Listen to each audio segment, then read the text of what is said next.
Llevo toda mi vida sumergido e imbuido por Egipto. Una pequeña obsesión que va más allá de la razón o del simple interés marcado por la curiosidad o el exotismo cultural. Si te apetece saber por qué me fascina el antiguo Egipto y comprobar cómo mis inquietudes quizás pudieran parecerse mucho a las tuyas, te invito a que sigas viendo este vídeo.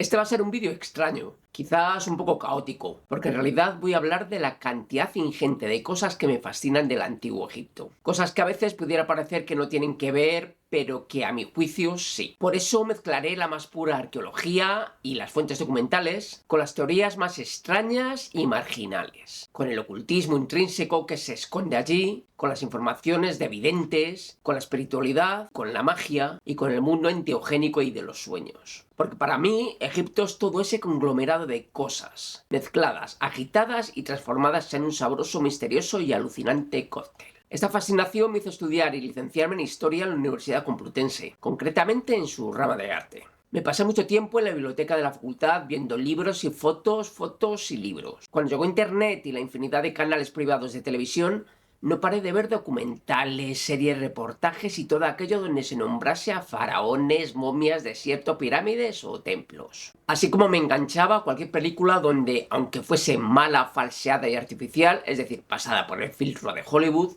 apareciese algo relacionado con Egipto. Desde las viejas películas de los años 60 hasta las más modernas versiones de la momia. De hecho, aún recuerdo la primera vez que vi por televisión la primera momia, la de Boris Karloff, de los años 30. Yo no tenía más de 12 o 13 años. Y es que la simbiosis de Egipto con el mundo en blanco y negro de las películas de terror de la Universal hacía que me enganchase ocasionalmente a la televisión, como hoy día lo hace un adolescente a un videojuego. De la misma manera en que luego me embelesaba con la conjunción de los cómics o seriales con trasfondo egipcio. Bueno, recuerdo el mundo que se abrió ante mí cuando descubrí las maravillosas y evocadoras pinturas que realizó el escocés David Roberts en la primera mitad del siglo XIX. O cuando fui descubriendo algunas óperas escritas con ese trasfondo. No quiero decir que todo lo que leyese fuese sobre Egipto, eso sería mentir. Mi curiosidad abarcaba también otros periodos, otras geografías, otras culturas, porque lo mío ha sido siempre la historia, aunque nunca me haya ganado la vida con ella.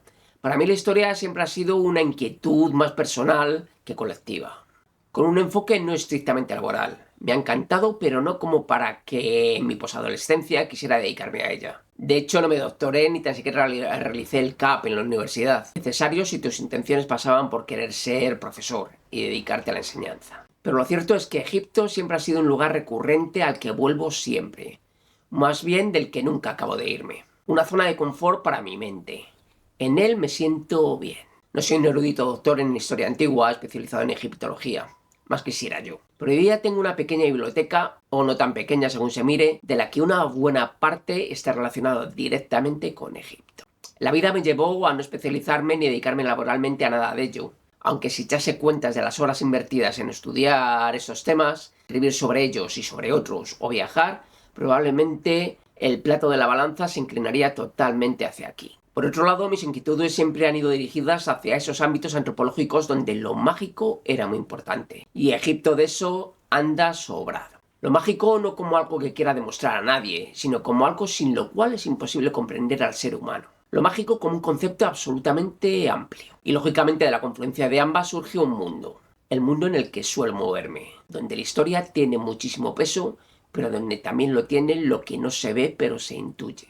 Donde lo metafísico, como aquello que está más allá de lo físico, está muy presente. Más allá de las piedras, de los yacimientos arqueológicos, de las extraordinarias piezas del museo y de las fuentes documentales. Para mí, Egipto es imaginarme al hermetista René Adolphe Soler de Lubitsch caminando por el templo de Luxor mientras tomaba notas para su fascinante El templo en el hombre. O a Flinders Petrie paseando por Serabit al-Khadim en el Sinaí. O a este junto a Margaret Alice Murray cuando descubrieron el Osirion. Imaginarme el día de 1901 que Alexandre Barsanti descubrió el sarcófago ovalado de ese impresionante lugar conocido hoy como Zaouet el Arian. O haber estado con Auguste Mariette cuando entró por primera vez en el Serapeum de Saqqara. O en el templo de Edfu, me da lo mismo. o cuando descubrió los primeros textos de las pirámides en la pirámide de Pepe I, o haber podido estar en esa expedición napoleónica que determinó el nacimiento de la egiptología moderna, o junto a Giovanni Battista Caviglia, ese personaje curioso perteneciente a alguna logia de la época que a principios del siglo XIX emprendió la búsqueda de habitáculos secretos dentro de la Gran Pirámide y bajo la meseta de Giza, los cuales debían de contener importantes conocimientos perdidos, mientras recolectaba antigüedades para diversos anticuarios. O junto a Bernardino Drobetti, el día que tuvo en sus manos el mítico papiro conocido hoy como el Canon Real de Turín. Una importancia de la que probablemente no fue consciente en aquellos momentos. O ver a Eduardo Toda disfrazado de momia a principios del siglo XX, porque aquellos que hoy día son considerados ilustres egiptólogos fueron humanos y se divertían y bebían y asistían también a fiestas. Para mí, que mi vida no me ha llevado a poder excavar en Egipto, es leer a gente que sabe muchísimo y divertirme leyendo los libros de José Manuel Galán o Nacho Ares, o haber podido ver por una ventanita al buscavidas Giovanni Battista Belzoni explorando a principios del siglo XIX numerosísimos yacimientos, que hoy día son carnaza para turistas, aunque eso sí, sin utilizar jamás la pólvora, como se hicieron otros supuestos ilustres egiptólogos como Howard Weiss, sobre el que siempre recaerá, al menos para mí, una sospecha más que razonable sobre casi todo lo que le rodeó. Siempre con un gusto por utilizar la pólvora y por unos deseos más que evidentes de pasar a la posteridad a costa de lo que fuese. Unido a una evidente falta de escrúpulos y deseos de hacerse rico, que le hicieron codearse de cerca con el tráfico ilícito de antigüedades.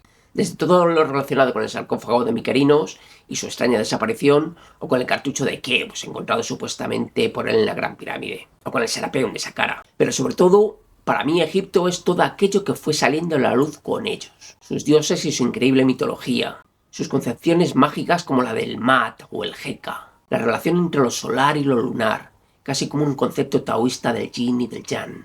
Todo lo relacionado con la muerte, la momificación, la ceremonia de apertura de la boca o el himno caníbal de los textos de las pirámides. Son los textos de trascendencia, desde esos textos de las pirámides, o los de los sarcófagos, o los de la salida al día, o el del Amduat, o los de las cavernas, o los de las puertas, o el del libro de la vaca celeste. Libros difíciles de entender desde una postura exclusivamente arqueológica y documental.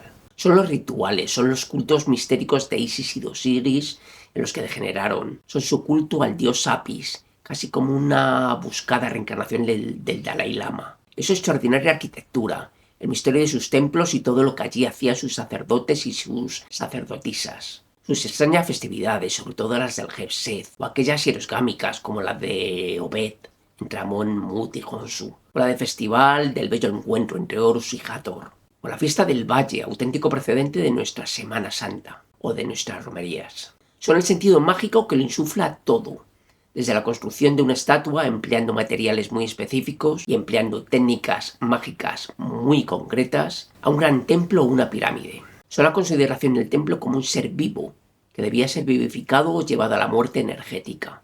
Son las damnatio memoriae, realizadas en las paredes de sus templos y en sus textos.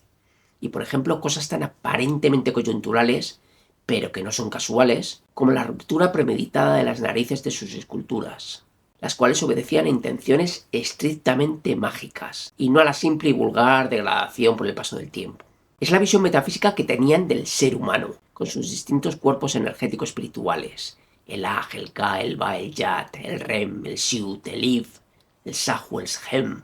Una estructura física y metafísica que no se puede entender desde una perspectiva puramente documental y arqueológica, sino que solo puede hacerse desde una perspectiva y una cosmovisión espiritual comparada. Y solo entonces aparece algo de luz a través de los resquicios que dejan las tinieblas. Son todas aquellas formas hoy día catalogadas como simbólicas y rituales, desde los amuletos y las formas prototípicas de protección o de poder, hasta los objetos particulares que portaban los dioses, pero de los que en realidad se desconoce prácticamente todo, al menos oficialmente. Se desconoce para qué servían, ni por qué eran como eran, esos Sang, esos Was, esos Sem, ese Pilar Yer, ese collar Menat. Son todos esos objetos, papiros o estelas como la estela del sueño frente a la esfinge, que nos cuentan cosas asombrosas, o de las que se pueden extraer informaciones cuando menos singulares. Son esos misteriosos centros de enseñanza que hoy día conocemos como perangs, de los que se conocen algunas cosas que se enseñaban en ellos, pero donde se desconoce casi todo, porque básicamente nuestra concepción materialista científica actual nos lo impide. Son las visiones falseadas que hemos adquirido con los años de determinadas cosas, como la de darle un extraordinario valor histórico y cultural a instituciones como la famosa Biblioteca de Alejandría, que en el fondo no recogió más que la visión distorsionada y resumida griega de esa antigua cultura egipcia, que por otro lado no entendía, y que en realidad desde Ptolomeo solo se dedicó a agrupar y centralizar parte de los conocimientos que se encontraban aparentemente desperdigados por Egipto, pero descontextualizándolos de los lugares a los que estaban unidos. Son los lugares misteriosos por excelencia, como los Sireion en Abidos, o el Pozo Campbell, o de Osiris en la meseta de Giza, o el Serapeum de Saqqara, lugares de los que queda todo por descubrir, o todos esos lugares que se sabe que existieron, pero que aún no han sido descubiertos, como el mítico laberinto de Jabara, o incluso con aquellos como la cuarta y hoy desaparecida pirámide de Giza, que aunque no se sepa con seguridad si existió o no, hay imágenes que así lo atestiguan, como las del danés Frederick Louis Norden, que en una fecha tan tardía y reciente como a principios del siglo XVIII, cartografió Egipto y pintó sus monumentos retratando y describiendo perfectamente esa cuarta pirámide. Es ese determinado y casi desconocido para el gran público Muro del Cuervo de la meseta de Giza, en el que casi nadie repara porque sus ojos y el escaso tiempo a dedicar en la visita turística se enfocan en las tres grandes pirámides, y que podría ser una cuarta calzada entre el antiguo curso del Nilo y esa otra pirámide quizás perdida. Es ese misterioso Rostau, un mundo subterráneo bajo la meseta de Giza, protegido por Sokar, una idea recurrente desde la antigüedad, conocida por las gentes de esa zona, y redescubierta desde el principio del siglo XIX por algunos investigadores como Henry Salt o Giovanni Caviglia, y más recientemente por autores como Andrew Collins. Es todo lo relativo a esa misteriosa Duat, o inframundo egipcio, que con el tiempo se ha transformado simplemente en una idea cosmogónica, mitológica y mística. Es ilusorio y simbólico reino de los muertos, y los puntos a través de los cuales algunos piensan que podría comunicarse con la superficie. Son las imágenes falseadas que nos hemos formado de Egipto, basadas en relatos bíblicos con escasísima base ni documental ni histórica, en relatos de historiadores griegos como Heródoto, de los que hay constancia que se inventaron literalmente gran parte de lo que escribieron. Porque pareciera que estos entraron en contacto con los misterios de la sabiduría egipcia y que los antiguos sacerdotes se abrieron a ellos como si fuesen los representantes de Google, pero que no fueron, en el mejor de los casos, más que turistas de su época que hicieron un breve viaje a aquellas tierras. Y que, como sucedería en nuestro presente, si yo viajase a Estados Unidos no contactaría con los máximos dirigentes de la NASA o del Pentágono. Como mucho entraría en Disneylandia. Pero que si yo fuese Heródoto diría que el presidente de los Estados Unidos me recibió en el despacho Oval y me reveló personalmente los planes de su gobierno para Oriente Medio. En fin.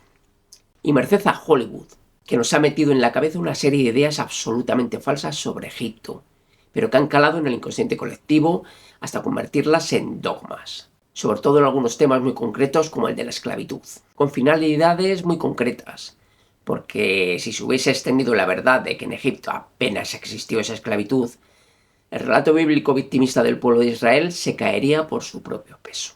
Son esos lugares descubiertos pero que hoy día permanecen sin excavar, e incluso bajo custodia militar, como los restos subterráneos encontrados en el 2008 por la expedición Mataha, al sur de la pirámide de Amenhotep III en Jabara, o todo lo relativo al yacimiento de Zayuet el Arian, donde Alexandre Barsanti descubrió el misterioso sarcófago ovalado, un lugar hoy día ocupado literalmente por una base militar egipcia, y por tanto de acceso imposible, porque no hay nada como una prohibición para alimentar el misterio y las sospechas sobre qué cosas misteriosas están allí. Es su relación con lo estelar, y embelesarme con los profundos estudios relacionando estrellas y templos, estudios de astrofísicos como Juan Antonio Belmonte Avilés. Son las estrellas que por alguna razón siempre son el eje vertebrador de sus mitologías y de la existencia y dirección de sus templos. Ese Sirio, esa constelación de Orión, ese Canopus, esa Osa Mayor, ese Tuban, ese Proción o ese Alfa Centauri. Es especular con el sentido profundo de las figuras Cachet, escondidas bajo el suelo de algunos templos, o la misteriosa figura sedente de Kefren, escondida en un pozo en el templo del Valle. Porque para el mundo egipcio de la antigüedad, lo subterráneo, por distintos motivos, era determinante para el mundo de la superficie. O imaginar el verdadero significado y uso del increíble complejo subterráneo de Zoser en Saqqara, o todo lo relativo al mítico Imhotep y las cosas extraordinarias en las que los textos dicen que anduvo involucrado. O todos esos objetos e imágenes que nos hemos acostumbrado a ver en los relieves y esculturas, y en los que muchas veces no reparamos, pero que son extraordinarios. Esos sellos cilíndricos que portaban muchos personajes, sobre todo faraones. Unas finalidades tanto prácticas que implicaban propiedad, como también mágicas, en su sentido más amplio. O esos cubos sobre los que se sentaban, similares a los reflejados en otras culturas como la mesopotámica. O esos faldillines piramidales que portaban algunos personajes. O todas esas informaciones que, aunque sean conocidas desde hace muchísimo tiempo, no dejan de estar en un segundo plano y no suelen aparecer en los libros de información general o de texto, como los 8 lados de la pirámide de Giza, algo que se sabe desde los años 20, merced a fotografías aéreas y observaciones de Flinders Petrie, pero que se ha comprobado científicamente hace no demasiado tiempo. Son esa constante aparición de habitaciones, pasillos y galerías en pirámides y templos. A pesar de que cuando haces búsquedas en internet, los dibujos planos o esquemas sigan siendo los mismos de hace muchísimos años y estén ya tan anticuados que parezca que nada ha cambiado en los descubrimientos desde hace 100 años. Cuando la realidad es que todo ha cambiado enormemente. O que desde hace muchos años se conocían cosas que por alguna razón con el tiempo se dejaron de lado, al menos de manera mayoritaria. Son las semejanzas más que razonables de la tradición egipcia con tradiciones posteriores abrahámicas, como el judaísmo o el cristianismo. Es extasiarme cuando visito Amarna, la ciudad de Akenatón, y cuando piso sus templos solares, y releer lo que otros autores como Sigmund Freud, James Osman o Alexandre Herrero Pardo pensaron sobre la relación entre el antiguo mundo egipcio de Akenatón y el mundo judío, salido del supuesto éxodo. Porque lo importante no es que estés de acuerdo o no, lo importante es abrirte a posibilidades paralelas, cuando aquel que las expone lo hace con solvencia. O contrastar informaciones puramente egipcias con otras pertenecientes a las antiguas cofradías de constructores medievales, o a la importancia de las mujeres en el mundo egiptológico, aunque pudiera parecer que son algo circunstancial, puntual y raro, pero que en realidad no lo es, porque la historia se ha dedicado a infravalorar metódicamente el papel de la mujer en todo, y la arqueología es otro ejemplo de ello. Y como ejemplo, un botón. El complejo de los Ereion fue descubierto en 1902 por Flinders Petrie y Margaret Tallis Murray, que se dedicó a copiar los textos religiosos. Casi desde el inicio, la esposa de Petrie, Hilda Hurlin, se hizo cargo de la dirección de las excavaciones en Abidos, ayudada por la artista Miss Hansard, que dibujó las reproducciones de los relieves. Las 3 mujeres se hicieron cargo de todos los trabajos necesarios, aunque de cara a la historia casi nadie las conozca, y toda la fama egiptológica se la haya llevado William Flinders Petrie. Años después será la fantástica Om Seti, Dorothy Louise Eddy, una mujer extraordinaria a la que admiro, con la que tengo una conexión emocional muy especial. Mezcla en equilibrio de una vida dedicada al estudio serio, académico y de campo, y unas experiencias metafísicas increíbles que la llevaron a realizar descubrimientos tomando como base a estas. Una adelantada a su tiempo, tanto como egiptóloga, como mujer independiente, lúcida, interesante y atrayente. Abidos no existiría como tal si no hubiese sido por ella. Son todas las falsedades que han pasado en la historia merced a gente supuestamente fiable, pero que en realidad quizás no lo eran tanto. En definitiva, todo lo que aún no se entiende. De Egipto me fascinan sus anomalías. Esas cosas imposibles, pero que allí son posibles. Esas cosas que llevan nuestra mente hacia mundos cercanos a la ciencia ficción. Esas construcciones con una tecnología que no lo permitía, o al menos con dudas más que razonables respecto a ella. Porque tecnológicamente Egipto funcionó a lo largo de casi toda su historia de una manera más cercana a la prehistoria que una sociedad tecnológicamente avanzada. Pero sin embargo sus obras no lo son. Entonces algo no cuadra. O falla porque los restos documentales sobre sus avances científicos ya no existen, o porque jamás los tuvieron. Y cualquiera de las dos posibilidades genera infinidad de interrogantes. Esos objetos manufacturados con una técnica como poco paradójica. Esa cronología que constantemente nos remiten a mirar más atrás en el tiempo. Ese canon real de Turín, esa piedra de Palermo, esa estela del inventario, esas listas reales. Eso que se intuye detrás de los textos de Manetón o quizás de lo que falta en hechos, y que se conoce por autores posteriores. Esas referencias constantes a ese Tep-Cepi, ese tiempo primero en el que algunos suponen que los dioses convivieron con los humanos. Esa extraña línea evolutiva de su civilización, donde lo más antiguo es también lo más majestuoso y avanzado, y sin que exista, por tanto, una evolución natural desde lo más antiguo y primitivo, pasando por su cima civilizatoria más avanzada y llegando a su decadencia. Algo que también nos lleva a plantear inquietantes interrogantes. son las semejanzas de contenido con textos de otras culturas, sobre todo del Próximo y Medio Oriente. Son esos personajes misteriosos, como los Sem-Suhor, o las guerras quizás no tan mitológicas entre Horus y Set. Esos edificios y templos que aunque parecen todos iguales, no lo son. Y cuando los tienes delante, te das cuenta de que los Sireyón de Abidos o el templo del Valle de Kefren en Giza, o su hermano el templo de la Esfinge, son algo distinto al resto de templos de Egipto. Porque cuando entras en alguno de estos edificios o simplemente te posicionas frente a él, realmente te das cuenta de algo que quizás no se percibe a través de películas y fotografías.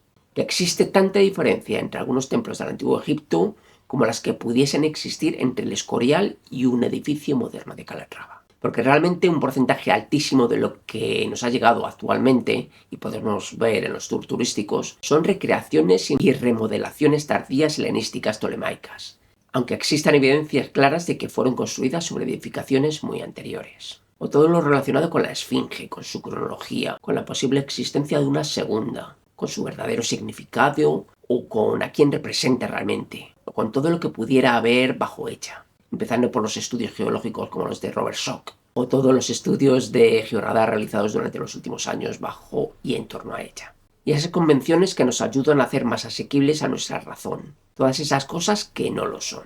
Me encantan las preguntas y respuestas que genera esta civilización. O esas respuestas que en realidad es como si no diesen ninguna, porque son tan generales, primarias y vacías que es como no decir absolutamente nada. Me refiero a cada vez que para explicar algo de lo que se desconoce absolutamente todo, se hace uso de términos como simbólico, funerario o ritual. Egipto me fascina porque para mí es el origen de nuestro mundo actual, al menos el occidental. Y además me fascina porque es simplemente Egipto, lo cual puede parecer una tontería. Otras culturas probablemente acumulen también muchísimos interrogantes, como la mesoamericana, la inca o la hindú, entre otras muchas. Pero cada uno de nosotros, por las razones que sean, en las que ahora no voy a entrar, siente predisposición hacia unas cosas y no hacia otras. Aunque en realidad casi todas esas culturas hablen de lo mismo, pero con sus propias palabras y conceptos. Cuando entro en el templo de Edfu, o en el de Dendera, o en el de Abidos, algo me ocurre que es difícil de explicar, por no decir imposible. Para mí, Egipto es tanto el mundo antiguo original como el mundo moderno con el que comenzamos a vislumbrar el antiguo.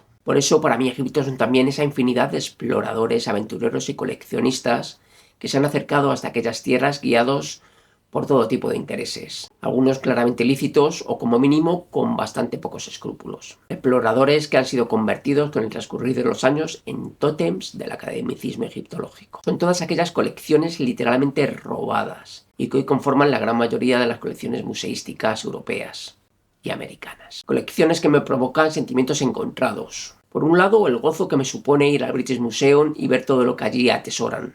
Y por otro, el desagrado de comprobar cómo el imperialismo, el colonialismo y el coleccionismo occidental se han adueñado de todo lo que les ha convenido. Y que entre todos ellos, que al fin y al cabo no son más que tres ramas de un mismo concepto, el de la superioridad del hombre blanco occidental y sobre todo europeo, han arramblado sin misericordia con todo lo que han querido de los pueblos que necesitaban otras cosas de ellas y no que les robasen su patrimonio. Por un lado, el sentido práctico que me dice que a lo mejor si no se hubiese expoliado, quizás muchos de esos monumentos no habrían llegado hasta los otros, porque en los museos se han conservado y restaurado. Pero por otro, el sentido utópico que me dice que nada debe de ser separado del lugar para el que fueron creados. Aventureros que tenían un carácter similar a los muchos que viajaron por Asia, como la familia Roerich o Alessandra de Vendil o Gurdjieff, algunos de los cuales utilizaron esa tapadera para ejercer labores de espionaje, pero cuyos viajes, escritos y reseñas ayudaron a comprender o al menos acercar Oriente al ignorante y prepotente occidental. La época en la que surgió la egiptología, desde comienzos del siglo XIX, es la misma en la que también comenzaron a resurgir gracias a arqueólogos, casi todos ellos aficionados, porque por entonces no existían estudios académicos oficiales. El recuerdo de civilizaciones aparentemente perdidas por todo el globo, y con ellas restos arqueológicos que azuzaban la imaginación de los lectores. Años maravillosos en los que se hicieron descubrimientos impresionantes que marcaron el futuro de la humanidad y que hasta entonces no existirían para nuestra historia. Son los descubrimientos de Micenas y de Troya, o de Nínive, o de Ur, o de Jericó, o las ruinas de Babilonia, o las del Machu Picchu, o las ruinas de Angkor, o las ruinas mayas de Copán, o las de la civilización de Jarapa en el Valle del Indo. Gracias a todos sus descubridores, comenzaron a surgir los estudios egiptológicos, los asiriológicos, los mayas, los incas o el interés por el Tíbet, mientras en Europa comenzaron también a surgir los primeros renacimientos paganos, porque hasta entonces la historia de Europa respecto al mundo antiguo se había regido casi exclusivamente por la ilusoria tradición bíblica. Y a partir de estos momentos, los restos arqueológicos reales comenzaron a hablar de otra historia. De Egipto me fascinan sus teorías, llamémoslas marginales. Comenzaron a aparecer las referencias a civilizaciones mitológicas como la Atlántida o Lemuria, y autores como James Churbar, Ignatius Donnelly, Augustus Le Plongeon y Alice Dixon comenzaron a escribir sobre ellas, y sobre todo a conectarlas entre sí, esgrimiendo un pasado en el planeta quizás hubiese estado más conectado de lo que se piensa. Y todo esto comenzó a desencadenarse a comienzos del siglo XIX, con la expedición de Napoleón a Egipto. Porque el mundo no cambió demasiado desde la antigüedad hasta el siglo XIX, pero desde entonces, y de ello hace tan solo 200 años, ha pegado un vuelco de 180 grados. El conocimiento que ahora tenemos de nuestro pasado ha tenido una evolución exponencial, y todo indica que esto se va a incrementar aún más desde ahora. Los avances científicos están llevando a nuestra sociedad hacia algo distinto. Da la impresión de que nuestra comprensión del antiguo Egipto va a hacernos saltar hacia otra liga. Y junto a estos personajes que comenzaron a sacar a la luz supuestas civilizaciones del pasado, también fueron apareciendo otros que comenzaron a establecer teorías hoy día catalogadas como fringe, pero que no son locos salidos de manicomios, como pudiera parecer, sino verdaderas eminencias en otras ramas del saber, que se atrevieron a especular con el antiguo Egipto. Desde los P.C. Smith, astrónomo real de Escocia a finales del XIX, y su denostada piramidología, o el pansumerismo del militar explorador y multilingüe Lawrence Austin Waddell, o las teorías del astrofísico de la NASA Albert Schlossman sobre el origen de la civilización egipcia. Teorías fringe, hoy día supuestamente superadas, pero que quizás sería bueno recuperar algunas de ellas, o al menos no darlas por muertas prematuramente. La ciencia marginal comprende teorías o ideas en principio especulativas o basadas en principios supuestamente ya refutados. Estas teorías suelen ser propuestas por individuos ajenos a la academia científica tradicional o investigadores de disciplinas distintas a aquellas en las que realizan sus hipótesis. Aunque es un término en general peyorativo, dichas teorías no suelen ser creadas por gentes ignorantes o sin conocimientos. Todo lo contrario, suelen ser estudiosos de otros campos que a priori no tienen que ver con los estudios en los que emiten sus teorías. Son como los ingenieros, geólogos o arquitectos o astrónomos que formulaban teorías sobre la construcción de las pirámides. No son egiptólogos, es cierto, pero suelen ser expertos en sus campos de estudio, y estos son muchas veces perfectamente compatibles con los de la egiptología. Porque no olvidemos una cosa, que en el origen de la egiptología todos eran marginales, solo que algunos con el tiempo fueron ingresados dentro del ámbito del ortodoxo y académico. Para mí, Egipto también son la cantidad ingente de ocultistas que llegó allí cobijado muchos de ellos bajo mantos académicos, pero que en realidad pertenecían a agrupaciones de carácter masónico y otras similares. Muchísimos militares y diplomáticos formaron parte de estas. Belzoni y Champollion fueron conocidos masones en su época, pero no fueron ni muchísimo menos los únicos. La masonería y sus miembros masones, con su fortísima influencia egipcia en rituales y supuestos orígenes, ha sido determinante, tanto como para que algunos de los arqueólogos que han marcado excepcionalmente el nacimiento y el desarrollo de la egiptología fuesen masones, y que por tanto las motivaciones últimas de muchos de estos personajes eran de carácter plenamente metafísico, aunque con el tiempo nos quedásemos simplemente con sus descubrimientos arqueológicos. En una época donde comenzaron a surgir sociedades esotéricas como la teosofía, algunos de cuyos miembros con mayor o menor fortuna comenzaron a divulgar informaciones que como poco podían ser consideradas como disruptoras, muchas de las cuales parecían confluir siempre en Egipto. En una época en que eran constantes las referencias a Egipto por parte de esoteristas, sobre todo franceses. Y luego estaban los que no se cobijaban bajo ninguna organización concreta previa, como Aleister Crowley, y ejercían más o menos abiertamente sus inquietudes esotéricas, tomando Egipto como fuente para sus especulaciones. Porque Egipto también era Crowley, realizando rituales mágicos en el Museo de Antigüedades del Cairo, invocando a Aiwass y escribiendo el libro de la ley. Para mí Egipto son también la cantidad de videntes como Edgar Cayce, que han desparramado sus videncias tomando como base Egipto. Modernamente la cantidad de visionarios se ha multiplicado por 1000.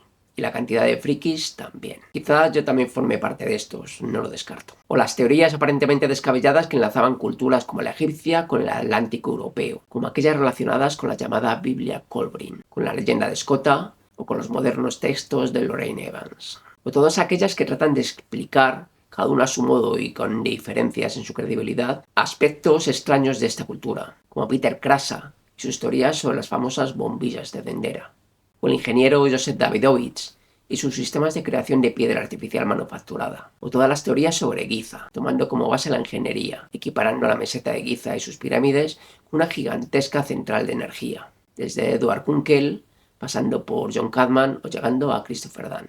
O las disquisiciones especulativas de Lawrence Garner sobre el poder del oro, el Arca de la Alianza y su relación con Egipto.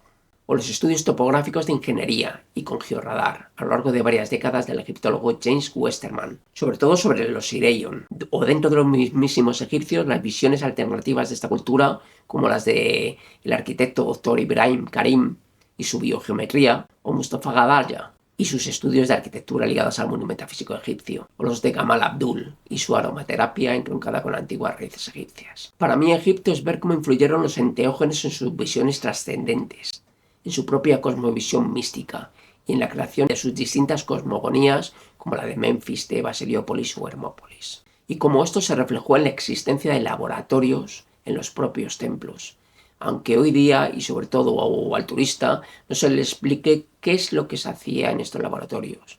Eso que hoy día nuestro mundo materialista moderno considera simples drogas de carácter lúdico y delictivo, en el pasado no tuvieron esta definición y funcionaron de conexión con los mundos de los dioses. Enteógenos como el loto azul y blanco, o el opio o la dormidera, el cannabis, las solanáceas como el beleño o la mandrágora, la mirra, las psilocibes, la manita muscaria, el kifi o la artemisa, o todo lo relacionado con los increíbles conos tebanos. Porque en el mundo antiguo egipcio existían dos mundos, el de los hombres y el de los dioses. Y todo estaba regido por esta doble geografía. Y algunos humanos estaban obsesionados por comunicarse con el mundo de los dioses. Y esta obsesión les llevó a establecer distintas rutinas y prácticas de todo tipo para hacer. Una de ellas fue a través de estos enteógenos, a través de los textos de trascendencia, a través de los rituales, a través de pequeños objetos concretos o de otros mayores. Los templos egipcios jamás fueron lugares de oración. Egipto no es solo cuestión de arqueología pura y dura. Es cuestión de antropología y magia, de mitología comparada, de astronomía y de astrología, de lingüística, de arquitectura, no solo desde una visión puramente técnica, sino también metafísica, y de geobiología, de ocultismo y de esoterismo. Y todo esto debe de ser estudiado profundamente y con sensatez, sin establecer como buenas teorías que no lo son, por el hecho de que negarlas te puede hacer caer varios escalones en el escalafón de la egiptología oficial. Te puede quitar supuesta credibilidad académica e impedirte publicar en revistas científicas serias, o que te llamen para comisionar exposiciones internacionales, pasando al luminoso apartado de investigador pseudocientífico. Porque algunos, aunque lo nieguen de puertas adentro, quieren mucho más en algunas teorías hoy denominadas pseudocientíficas de lo que nos quieren hacer creer. Porque el arquetipo del científico ortodoxo es tan lícito como el de heterodoxo, apartado por la ciencia seria. Ambos son necesarios y complementarios.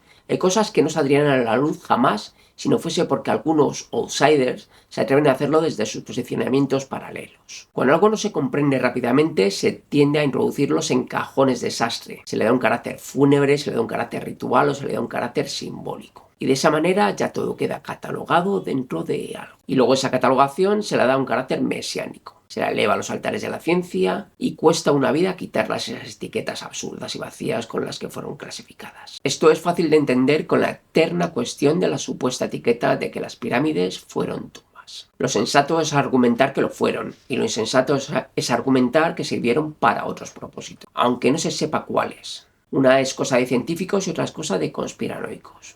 Pero para mí todo eso me da igual. Eso son simplemente etiquetas. Yo me centro en las cifras puras y duras, descarnadas de toda opinión o conjetura, de toda emoción que desdibuja los simples números. Las conclusiones que cada uno saque con ellas es cosa de ellos. Pero cuando ves esas cifras, si eres sensato de verdad, es imposible defender una hipótesis sin caer en la más pura demagogia y la versión sesgada de quien no le hacen falta los datos para defender una hipótesis, porque el resultado de esta ya está definido previamente a su formulación. Me explico. Por ejemplo, de las 120 pirámides catalogadas actualmente, solo en un 10% de ellas se han encontrado restos humanos. Pero de esas 10 o 12, Por lo menos en 7 o en 8, los restos son incluso hasta medievales, o sea, lo que quiere decir que solo en 2 o 3 pirámides los restos encontrados son coetáneos a los de la supuesta construcción de la pirámide. Entonces, basar una teoría de que las pirámides a día de hoy siguen siendo tumbas antiguas me parece como muy arriesgado.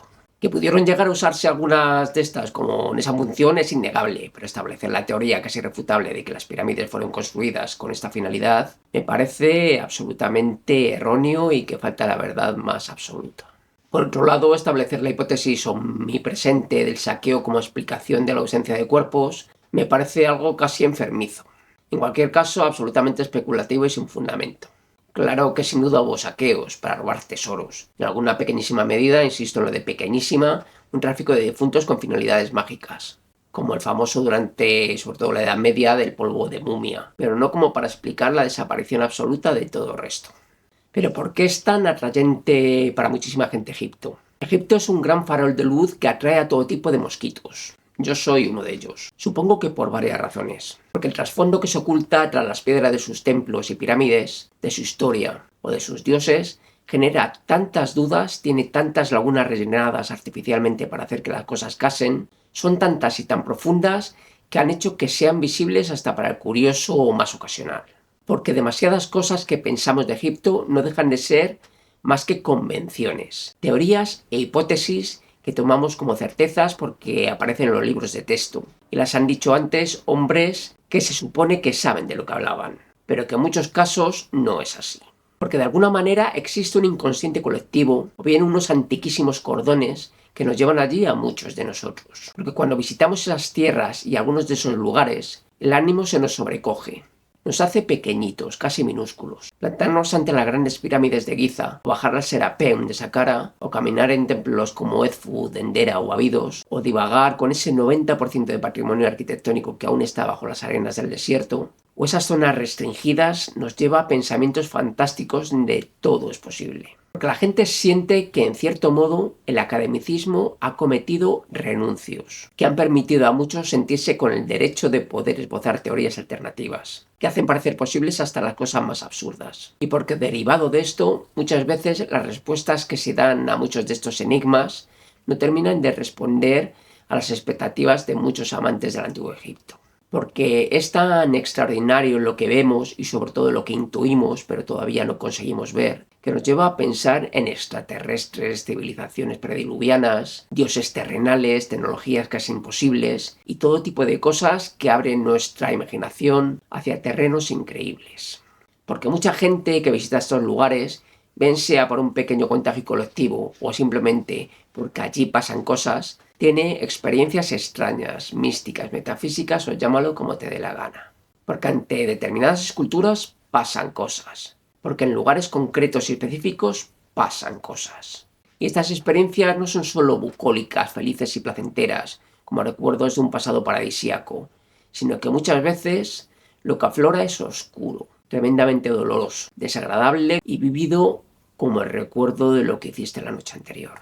Porque para comprender el Egipto antiguo es absolutamente necesario convivir con lo mágico, con lo extraordinario. Pero no desde una visión cartesiana moderna, tomando lo mágico como superstición atrasada y barata, sino intentando ver Egipto con los mismos ojos que lo vieron sus sacerdotes, sus magos, sus arquitectos. Porque la gran mayoría de las explicaciones que ahora se esbozan se hacen desde una supuesta superioridad del científico materialista, que rechaza cualquier cosa que suene a metafísico o a pseudociencia, y se da preeminencia a la piedra. Una piedra, por supuesto, a la que no quito su valor, porque es ahí de donde se materializa esa cultura. Pero para comprender Egipto no se puede hacer desde nuestra modernidad, se debe hacer desde su antigüedad, que si no es imposible tratar de entender prácticamente nada, desde sus textos trascendentes como los de las pirámides o del Antuat, a sus rituales, objetos o cosmogonías. Porque Egipto es el ejemplo perfecto de confluencia entre lo racional arqueológico y lo irracional, que pertenece al campo de la especulación más extrema.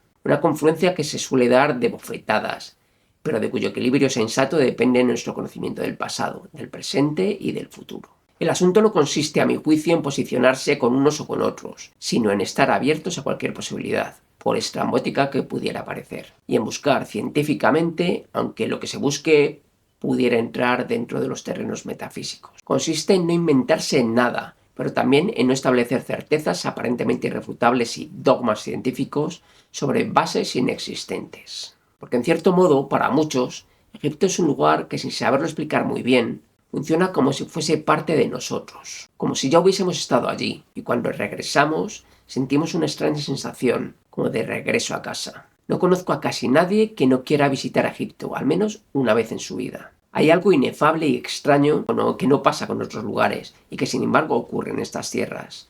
Un imán para muchísima gente. Egipto nos conecta con lo misterioso, pero a la vez familiar. Con lo extraordinario y a la vez como algo atávico. Una herencia de algo que no sabemos explicar pero que percibimos en nuestras células. Me fascina porque siento que Egipto es como un nexo de unión entre las eras, entre algo que hubo antes y entre algo que habrá tras nosotros, que sirvió como depositario de algo, que ese algo fue escondido, no sé si aposta o simplemente porque las arenas y el tiempo contribuyeron a olvidarlo, y que desde hace tiempo está siendo recuperado para que pueda servir de germen para una nueva vuelta en el ciclo. Y que entre ciencia y pseudociencia, materialismo y metafísica, entre ortodoxos y heterodoxos, entre serios y supuestamente frikis, entre arqueólogos y visionarios, estamos aportando piezas a un enorme puzzle que debe ser completado o resuelto. Del equilibrio entre ambos extremos depende que un mundo extraordinario se abra a nosotros aún más. Egipto es uno de los grandes misterios de nuestro pasado y probablemente mucho más determinante para nuestro futuro de lo que ahora mismo podemos ser conscientes. Hasta que nos volvamos a ver, intentad ser felices. Dale like, activa las notificaciones y suscríbete al canal.